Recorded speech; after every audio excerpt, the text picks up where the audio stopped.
Ketika sampai di kota Al-Madinah Al-Munawwarah, ada seorang perempuan bernama Asma melahirkan seorang anak laki-laki bernama Abdullah, nama suaminya Az-Zubair ibn Al-Awwam. Maka anak yang baru lahir itu dibawakan kepada Rasulullah SAW.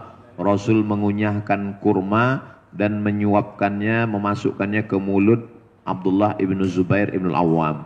Ini salah satu bentuk sunnah membawakan anak, ibu membawa anak kepada Nabi, setelah Nabi tidak ada, membawa kepada al-ulama warasatul anbiya.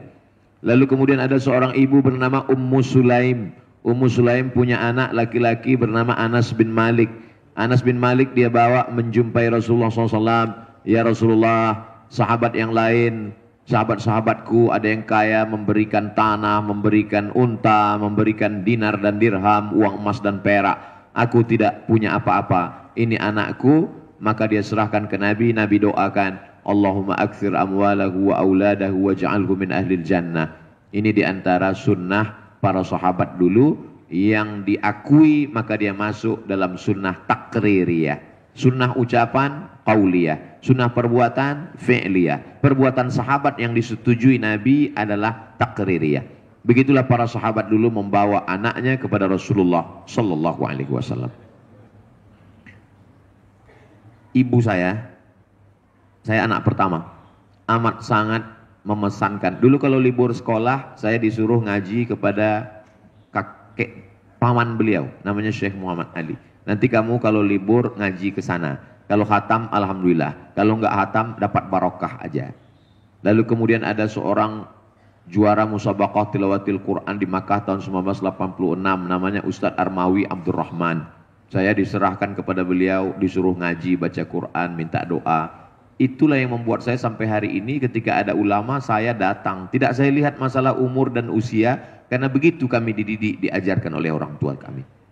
Adapun masalah bisa salaman atau tidak, itu tentu melihat situasi dan kondisi ramai atau tidaknya. Kalau Ustaz Somad ketemu orang kan mudah saja, itu kan sekarang. Kalau dulu, ketika kami tahu bahwa ada Syekh Yusuf Al-Qaradawi datang ke Mesir, dia tidak boleh datang, dia hanya boleh datangnya pada musim panas dan bicaranya di masjid hanya masalah keluarga, masalah politik enggak boleh. Kami dapat kabar, Syekh Yusuf Qaradawi katanya sedang ada di Kairo. Langsung kami naik bis rame-rame dengan kawan-kawan pergi menyeberang Sungai Nil sampai ke Ajuzah. Di situ ada masjid yang didirikan oleh anak dari Syekh Khalil Al-Khusari, yang kemudian jadi artis taubat. Dia kumpulkan artis-artis taubat.